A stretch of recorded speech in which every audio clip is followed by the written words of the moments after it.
Welcome to Nonprofit Stories, inspiring tales from Silicon Valley. We will explore the transformative work of nonprofit organizations and leaders who are changing our community by tackling some of the most pressing issues facing Silicon Valley.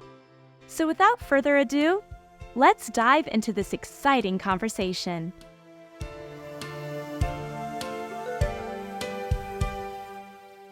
Today, we welcome Rhonda Nourse, the Executive Director of the Happy Hollow Foundation. They aim to support conservation, education, and play for innovative programming and strategic fundraising. Thank you to our sponsor, TradeMyHome.com, for their community commitment and for making this podcast possible. Annually, Happy Hollow Foundation awards over $60,000 in conservation grants worldwide, alongside funding science-based education for more than 4,000 students in under-resourced schools. Since 2014, they have also been dedicated to improving the mental and physical health of thousands of older adults through accessible programs. And now your host of Nonprofit Stories, Dee Dee Kiso. Welcome to the program today. I am delighted to have my friend and someone I admire a great deal. Rhonda Nourse is here today from the Happy Hollow Foundation. Rhonda, welcome to the program. Thank you. So let's get started with what inspired you to have this life in philanthropy. I grew up in a family that really valued giving back to the community. And although we weren't rich in treasure, my parents were very generous in their time and talent. And I remember at a young age just volunteering with them, whether it was at church or at school, in the community. That's something that really stayed with me growing up. And it really started to resonate with me, that the idea of fundraising when I became a parent. And I got to volunteer at my children's school. And I really just fell in love with it. And then I had the opportunity to actually get paid for being a fundraiser. And that's where I am now. Isn't it great when we can make a career out of fundraising? I think that's the dream, right? Get paid for doing what you love. You got it. So Rhonda, tell me, how do you apply your media experience in fundraising? I think there's a lot of parallels. In television, when I was in television news, we had 30 seconds to a minute to capture the audience attention. And for newspapers, it's often just a headline or a photo. And I think both philanthropy and news are trying to master the art of storytelling. And that's something that really drives me in terms of philanthropy. I like listening to what people are passionate about and connecting that passion to a particular mission. I'm always fascinated to hear what it is that people love about Happy Hollow that makes them want to give to Happy Hollow Foundation. Everybody has a special story. What part does Happy Hollow Foundation play in the ecosystem of Silicon Valley? You do a lot of really great work here for Nonprofit Stories, and it's been really fascinating to hear about my peers and all the important work that they do in Silicon Valley. We have a lot of social issues that are important and a lot of challenges. And Happy Hollow Foundation's place is we're actually a bright spot in San Jose. Everyone always comes up to me and says, I love Happy Hollow. The word happy is in Happy Hollow. Happy Hollow Foundation's vision is really to foster pride and involvement so that Happy Hollow remains a community asset that is highly valued and accessible to all. And it's this accessibility part that I think is really important, especially for the community we live in. We've recently pivoted to really pay attention to the underserved populations in our community, particularly students from under-resourced schools, older adults, and also foster youth. We have a program working with court-appointed special advocates and foster youth so that they can come in community to a free day at Happy Hollow. And as I mentioned before, just one visit really helps combat trauma because of these positive childhood experiences that they get when they come to Happy Hollow. For our older adults, there's a program called Senior Safari, which is completely free. And the generosity of our donors and Kaiser Permanente provides this program as an opportunity for seniors who have been so affected by isolation from the recent pandemic that encourages them to come out of their homes and be in community, get some exercise, and really do wonders for their mental health by coming to Happy Hollow. Plus, they love it because they get to be in the park and zoo before it opens to the general public, so that means no children. What innovative strategies have you introduced to the Happy Hollow Foundation? As many nonprofits experienced during the COVID-19 pandemic, donors were incredibly generous, but there was also this giving anomaly. And now that we're past that, we're really trying to recapture donors' attentions. And so as a new executive director, one of my first goals was really to bring back in-person events. And so we had the opportunity to not only celebrate the foundation's 65th anniversary, but also to have our first in-person fundraiser since 2019. And the objective primarily was to create community. The fundraising was actually secondary, but both were a phenomenal success. And I think what was really unique about the event in 2023, which was called Hooray for Happy Hollow, is we really focused on the mission and connecting people through hands-on interactive activities. So people could come and meet and socialize the brand new herd of goats that are at Happy Hollow. They could work at an activity station to make bird enrichment toys for the many parrots and macaws at Happy Hollow.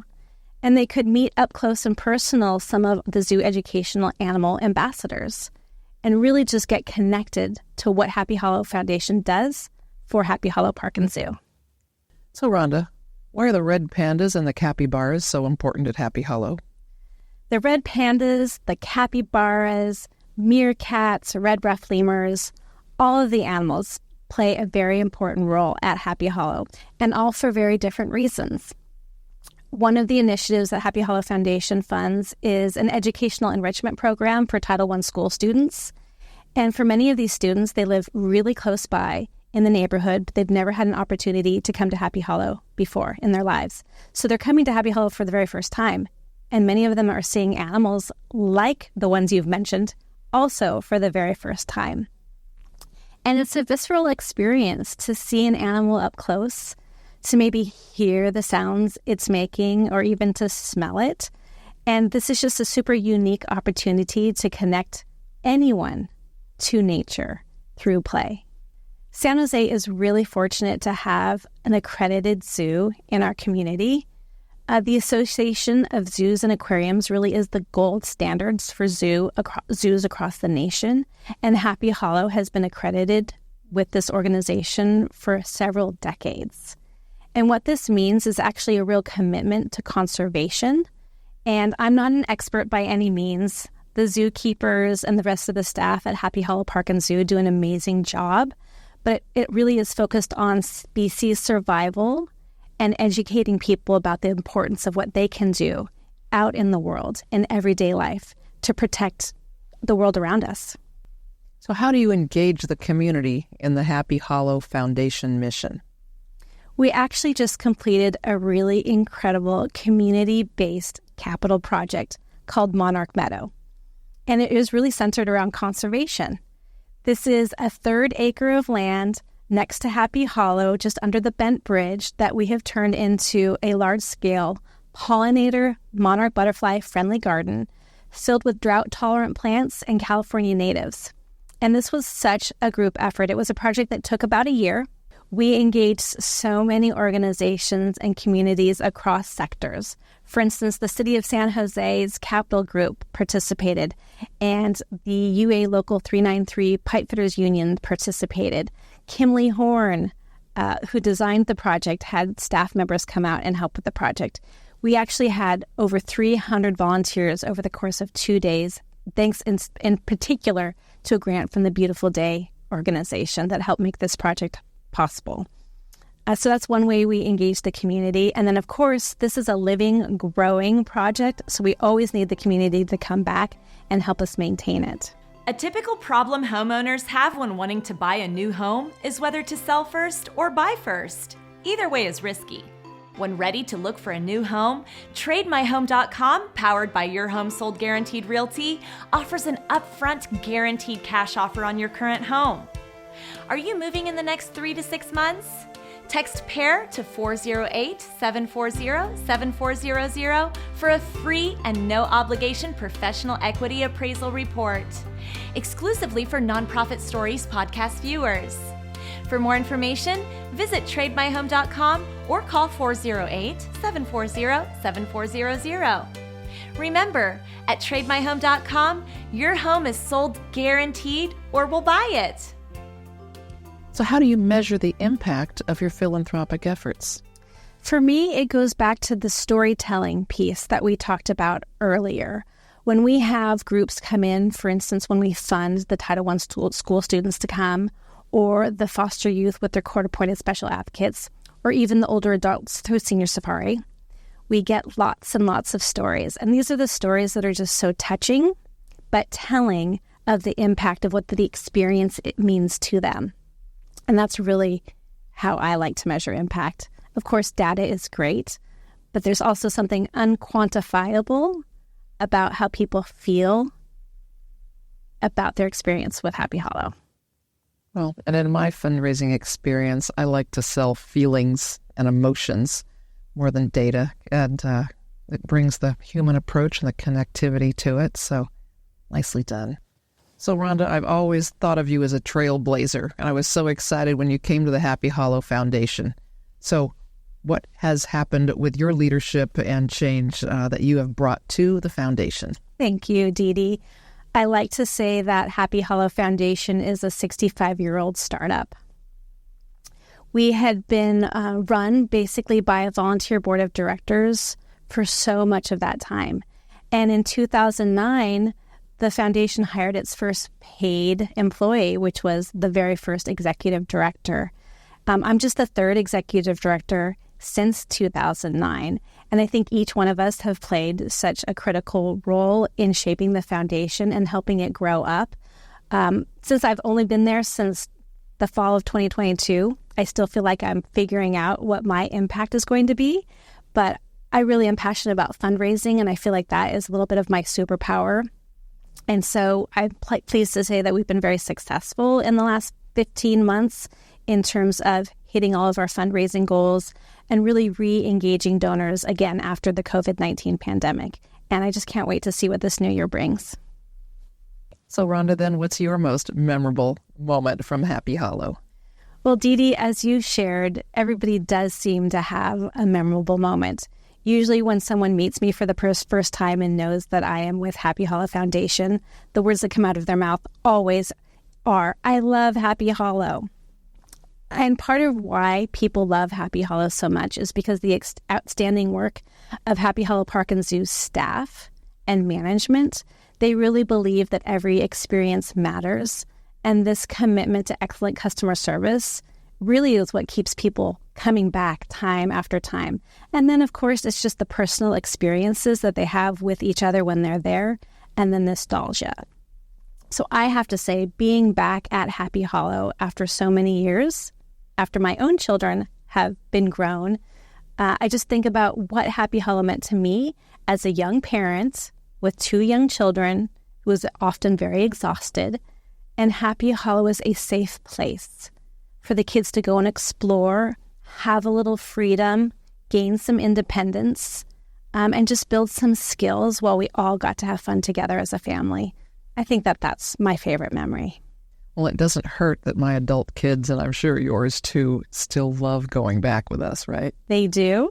And it's so fun having people come and visit because we get to take them on the roller coaster and the carousel and live life as a kid again.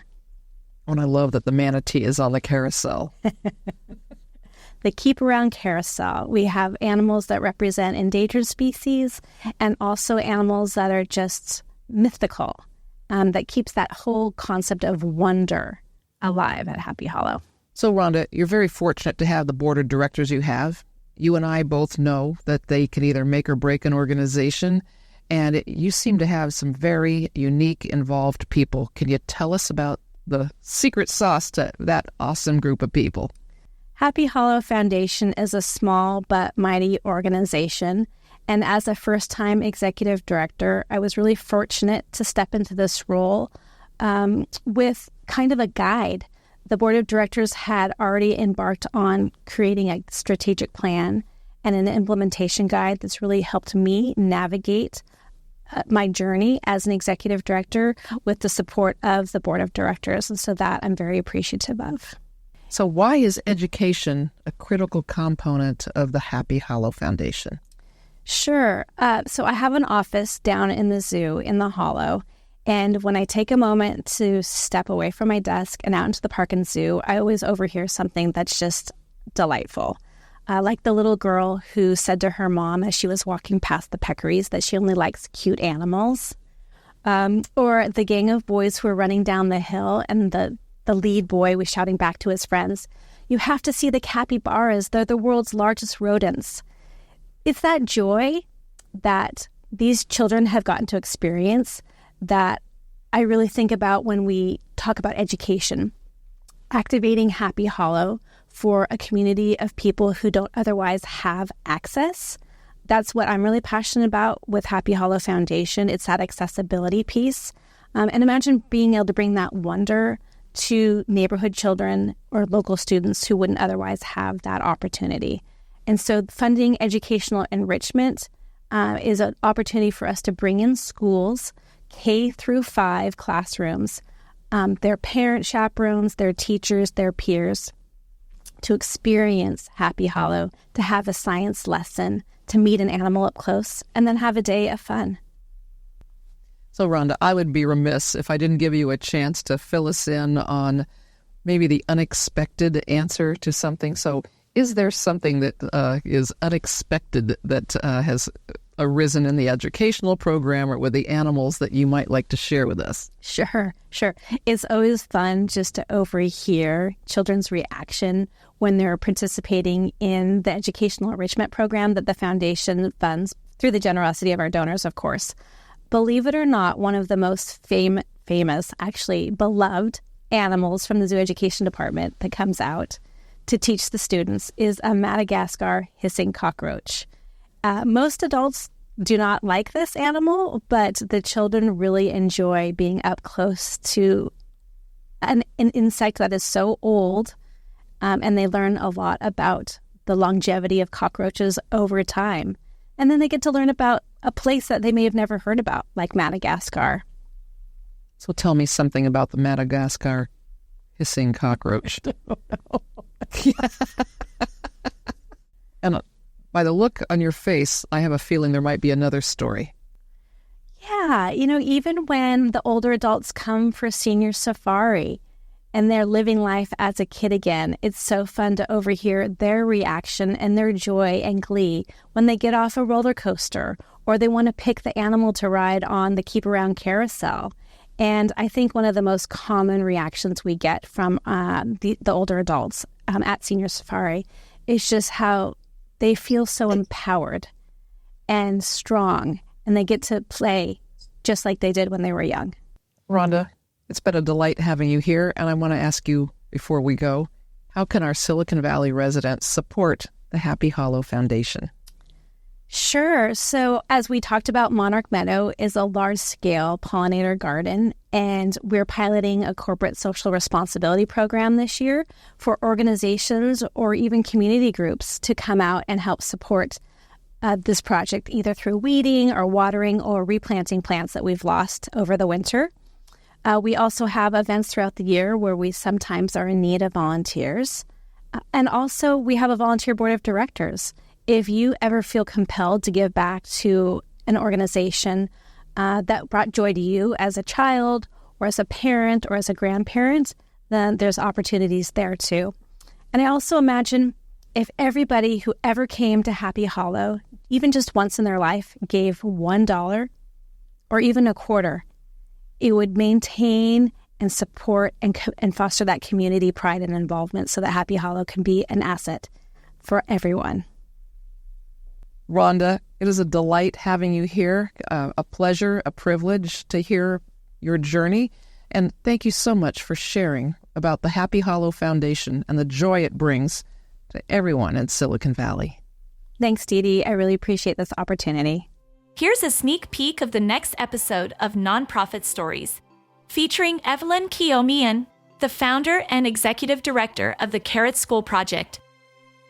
What I wished I had, both growing up in abject poverty and what the services and the help that I wish I had when I immigrated to the Silicon Valley, Their mission is to educate to help sustainably eradicate poverty and inequality, breaking the cycle of poverty for children and women through skills-based education and training programs.